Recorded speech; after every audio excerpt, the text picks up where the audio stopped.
Editing is going to be minimal here, tight schedule, long time writing this, but whatever, enjoy.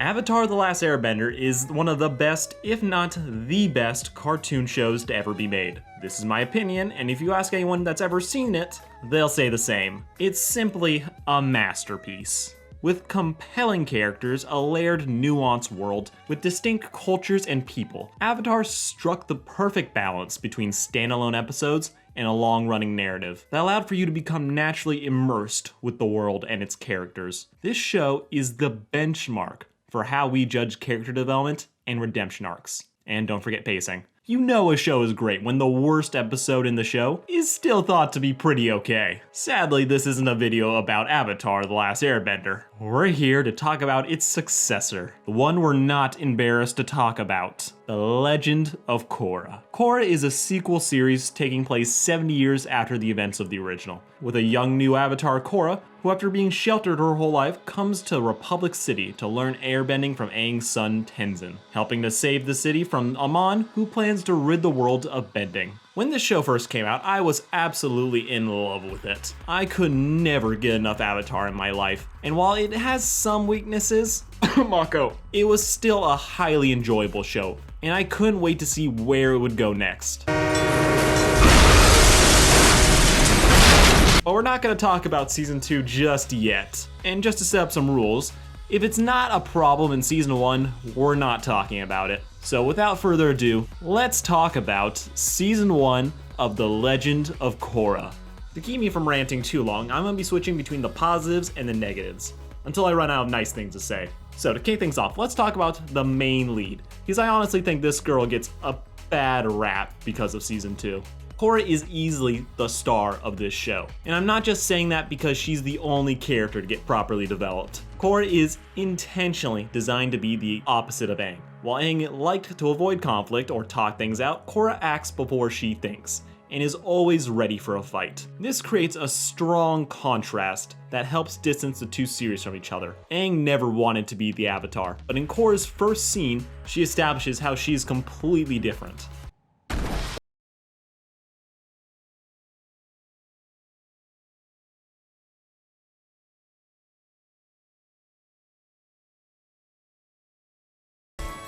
That one scene tells you everything you need to know about Korra. She's loud, she's brash, and ready to take on the world. Side note, some people have raised complaints about Korra just intuitively knowing 3 out of the 4 elements. Yeah, I think it's weird too, but it's less of a Mary Sue problem and more of the writers didn't want to show her relearning 3 of the other elements. It's annoying, but it doesn't break her character. I've always liked characters that take a more active role in facing their problems, and while Korra does do dumb shit, she almost always gets punished for it. She nearly dies in episode 5 after challenging Amon before she's ready, and seeing her break down afterwards shows off that for all of her confidence, Korra really isn't as ready to take on the world as she thinks she is. And her being cocky makes complete sense. Korra was raised in a secluded compound where she will always succeed in her lessons and training. This gives her a limited sense of how dangerous and complicated the real world is, but being told you are the savior of the world and wiping the floor with the people that are supposed to be your teachers is gonna give anyone an inflated ego. But that is not to say she is unlikable. Korra walks that fine line of having an ego and being sassy while also being an awkward teen.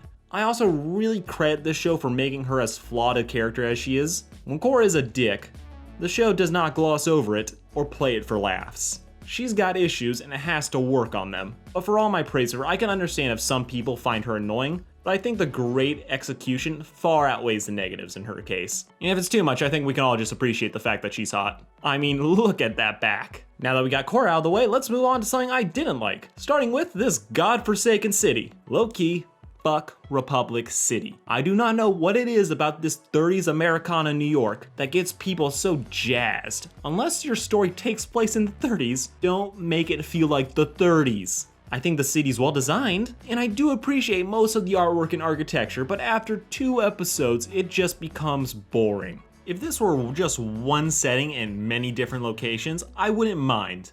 But we are trapped here for the entire season, and it really outstays its welcome. And the people are just as bad. I don't understand how in 70 years, everyone just suddenly starts talking in a New York accent. Accents don't develop that fast, and it strips people of their culture and individuality. 70 years, everyone's just forgotten who they were. The citizens may still dress in color codes for our convenience, but there's no distinction between someone of Fire Nation descent or someone of Water Tribe descent. This robs the world of a lot of its culture and depth, and makes the show feel like an AU set in New York, rather than this feeling like an actual part of the Avatar world. The writers have said that Republic City was designed to be if Manhattan had happened in Asia, which is very revealing in their mistake, because while they create a great look, it doesn't fit this world. This should be a fusion of the cultures and designs that we've already seen in the previous show. A fusion of Fire Nation and Earth Kingdom designs, Water Tribe parks and canals, and then maybe the more recent stuff could have this more modern design.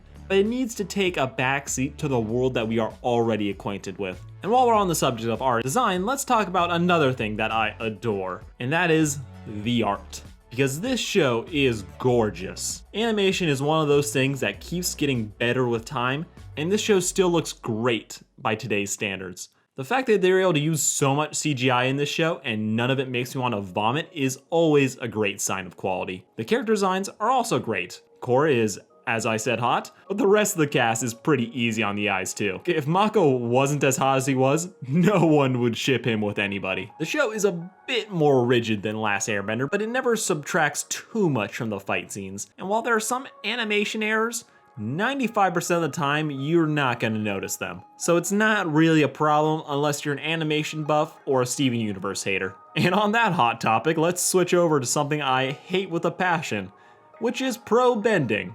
Pro bending is easily the most uninteresting use of bending in the entire Avatar franchise. These people can control the elements, and when they decide to finally make a sport out of it, all they could come up with is throwing water and rock discs. I know someone had to sit down and make up all the complicated rules to have this game make sense, but in a world where people can ride rock waves, form water tentacles, and create walls of goddamn fire, you think they'd be able to come up with something a little more interesting to watch than this. Now, I did enjoy pro bending the first episode it was in, but it just got boring after that. Now, I won't lie and say that I didn't enjoy pro bending the first episode it was in, but when it devours half the show's runtime, the sport got real boring real fast when it devoured half the show's runtime. I don't understand why this sport is the focus for so much of the show's plot. I don't understand why this sport is the focus for so much of the show's time when it can be doing literally anything else. The writers try so hard to make pro bending seem more important than it is. Pro bending might only be a game to you.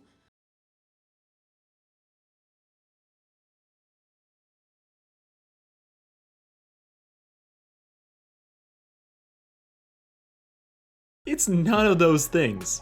Now, to break my own rule here for a second, I really need to talk about the bending in this show because it's so much worse than it was in the original.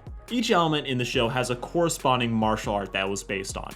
Now, it all just feels like boxing. Every bender moves in the exact same way except for air. You could swap out Mako and Bolin's moveset and you couldn't tell the difference. There was a specific reason these movements were used to channel the elements. If you wanted to control Earth, you had to have a strong stance, connect with the earth, and move it. It's a tough element, so you had to be even tougher. And how do they suggest earth bending in this show? Upright and flat-footed. Stay light on your toes, right up until the moment when you need to dig in and strike. Then...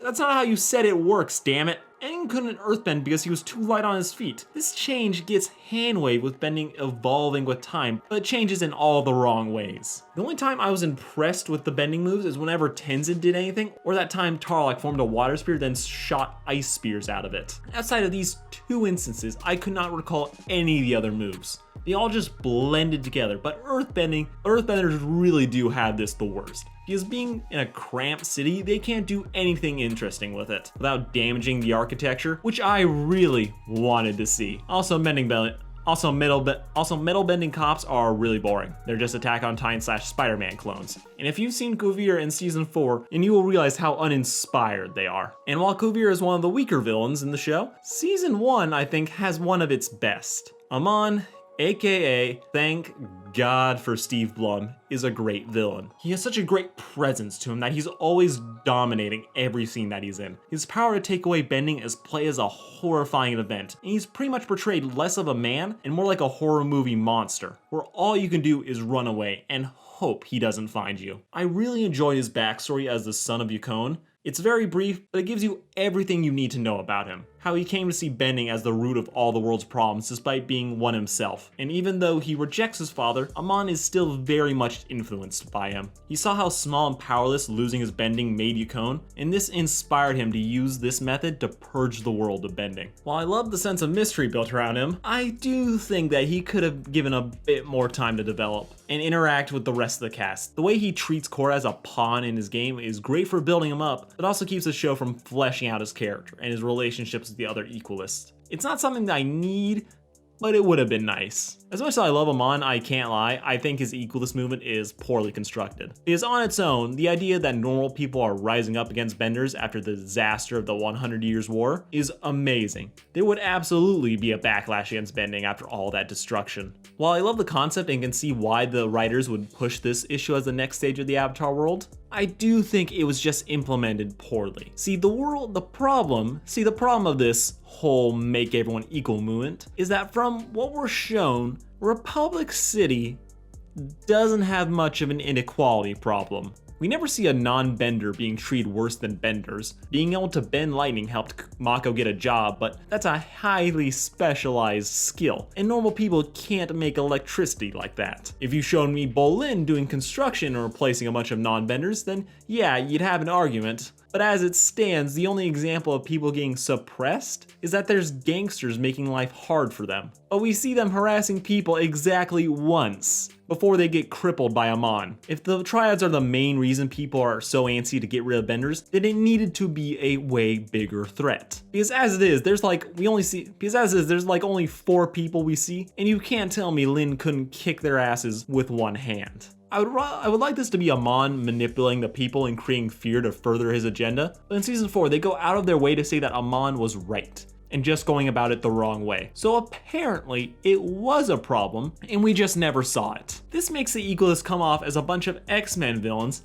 and not the good ones. Amon needs talking points besides benders are bad, an improv group is giving you trouble, and superpower envy. The weakness of this triad plotline and the equalist movement pisses me off to no end, because this could easily have been built up to as a nuanced, complicated issue. The government for Republic City is actually kinda messed up. It's made up of non-elected officials to lead by the other nations. Normal people don't have a voice in their government, besides what their country of origin says is in their best interest. And what's even worse is that I can fix this plotline with one simple change. One change, and suddenly everything Amon says about benders is true. What the show should have done is set the story in Ba Sing Se. For all of you that don't know, Ba Sing Se is the capital of the Earth Kingdom and is easily the most populated city in the world. It's also stuck in a strict class system that is enforced by an earthbending secret police called the Dai Li. Republic City, from all that we've seen, is pretty open class-wise, with no real economic inequality for people to get mad about. There's no system in place that keeps poor people poor, or else Asami's dad would never have been able to become rich. But in Ba Sing Se, there is a strict class system. If you're poor, you can only interact with other poor people who are competing with you for the scraps. And all this is enforced by a military and police system that would not be able to control a population this big if they didn't have bending. And all this stuff has been going on for at least 300 years. Maybe I'm digging too much into the lore, and I can see why the creators wouldn't want to repeat going to Ba Sing Se after spending the latter half of season 2 of Avatar there. But if there is anywhere in the Avatar world where Amon should be, it's Ba Sing Se, not Republic City. Okay, what else do I have positive to talk about? Tenzin and Lin are great. I could easily watch a mini-series just centered around them. While the advanced technology and older characters tell us that 70 years have passed, Lin and Tenzin sell the idea that a lot has happened in that time. They feel like the only adults in the show that have actually lived lives filled with victories and mistakes. Within their first scenes, they convince you that they are Toph and Aang's kids. They improve every scene that they're in, and I would kill to have seen what type of messed up person their kid would have turned out to be. And like that, I'm out of nice things to say. So let's tear this show apart, because I've put this off long enough. Time to talk about the worst aspect of Legend of Korra, which is the lack of team chemistry between the new team avatar. When this show starts, I already liked all of the characters, but they never really grow past that first introduction. And forget about them being a team. The amount of time they spend actually working together is way less than you'd think. They basically get together just so they can split up again. Bolin and Asami talk like once in the entire first season. What made the original Team Avatar so great was that we got to spend time with them and watch their relationship change. And within 3 episodes, I knew they were family. While in Korra, they feel like teammates at best, but more often than not, they feel like Facebook friends, where they just have no idea what's going on in each other's life. Like Korra could have kids, and Mako wouldn't know about it till their first birthday post. The Aang gang was always together, and that led to them developing a deep bond and giving us deep appreciation for their group dynamic. So much so that in season 2, where they all have to split up for the first time to go on their own separate adventures, it's treated as a sad but growing moment. They don't want to leave each other, but they are confident they'll meet up again soon. Now compare this to Team Harem, and how they are never together. And it's an actual event when they're all in the same room. Near the end of season 1, where they are splitting up to do their individual side quests, the only parting I remotely care about was Korra and Bolin's, which is entirely thanks to the voice actors. And the biggest reason for the team's lack of cohesion is the love triangle. Because now they're all too busy trying to get laid than building an actual relationship. Now, the love triangle, oh god, how do I bring in with this? The love triangle isn't as bad when you're watching, but if you really look at it, the love triangle ruins the show in so many more ways than you'd think.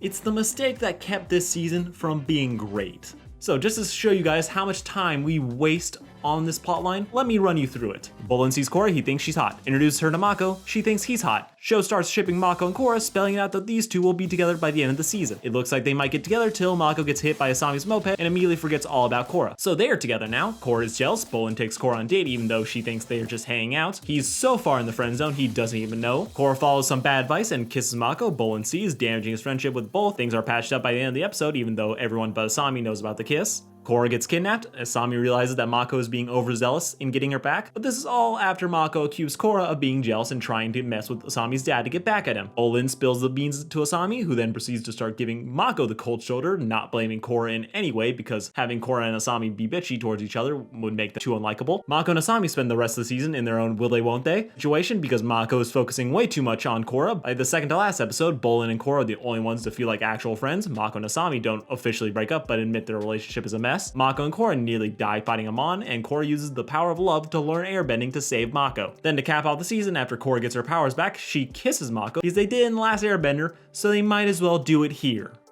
Then they break up in season 2. All of that happened, and it is all a waste of time. No one benefits from this plot. Mako is just eye candy for the girls to lust after, and he is never developed beyond brooding bad boy. Korra gets some cute moments early on, but at the end of the day, Mako and Korra don't have any real chemistry. Bolin just forgets about his brother stealing the girl that he liked, but after Bolin's knocked out of the running, he feels like a permanent third wheel in every scene he's in. And Asami, she is just an accessory to all of this, having absolutely no input or control over any of this drama. Her only other arc is that her dad is evil, but rather than talking about that, she's stuck calling out Mako for being shitty. When you are watching the show, the love triangle is bad and distracting, because we as an audience just know that Korra and Mako are endgame. The show isn't subtle about it. It's not even a question, and it makes sitting through it even worse. It doesn't ruin the season for me, as the execution of the show is so high that I will usually forgive it for it. But the love triangle breaks this season, and every season afterwards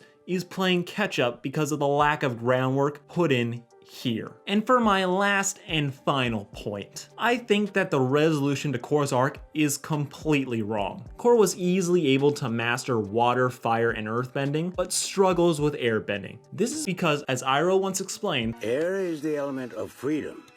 The air nomads detached themselves from worldly concerns and found peace and freedom.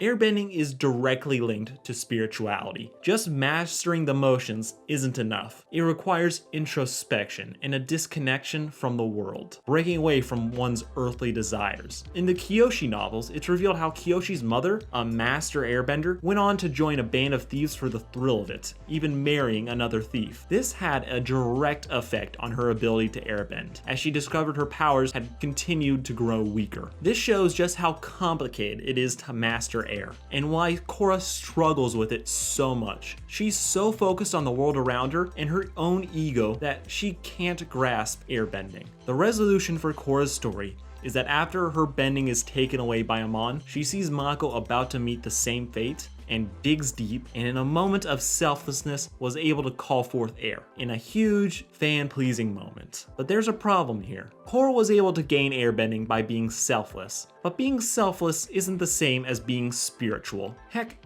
Aang made a similar decision in season 2 where he refused to give up Katara and instead went back to rescue her, and that caused him to be locked out of the Avatar state. They both chose to put someone else over their spiritual needs, and Korra got rewarded for it, while Aang was punished. This makes airbending incredibly inconsistent. It makes for good TV, but it goes against the story and the world the writers set up. Now, to put my money where my mouth is, this is how I think the story should have gone. And forgive me, but this first part is a little bit dumb. In my version, I have Korra still digging deep, but here it's just finding the strength to keep fighting and eventually pushing him on out a window.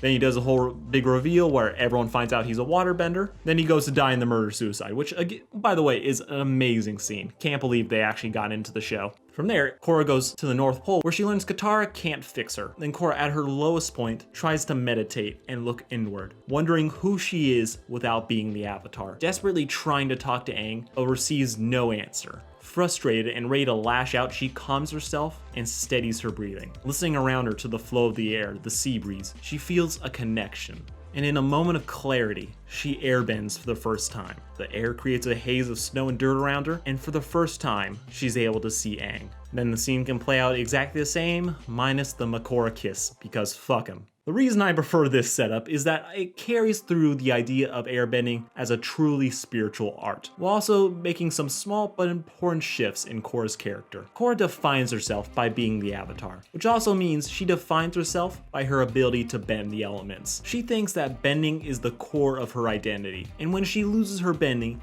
it shakes her like nothing else could. Korra just getting airbending only reinforces bending as being the focus of her existence. Korra wants to be the Avatar, but she needs to find an identity outside of it. If Korra lost her bending and still tried to do the right thing despite not having powers, it would have shown how being the Avatar isn't what makes Korra help others and fight evil. Korra helps others and fights evil because that is who she is. At least that's how I see her. I actually really enjoy Legend of Korra Season 1. It has glaring, and I mean glaring problems. It definitely botched a lot of things. But even with all that said, I think it was a solid starting point for a new series. The show could have gone anywhere. It could have fixed the bad romance. It could have improved the characters and made a truly great team Avatar out of this crew.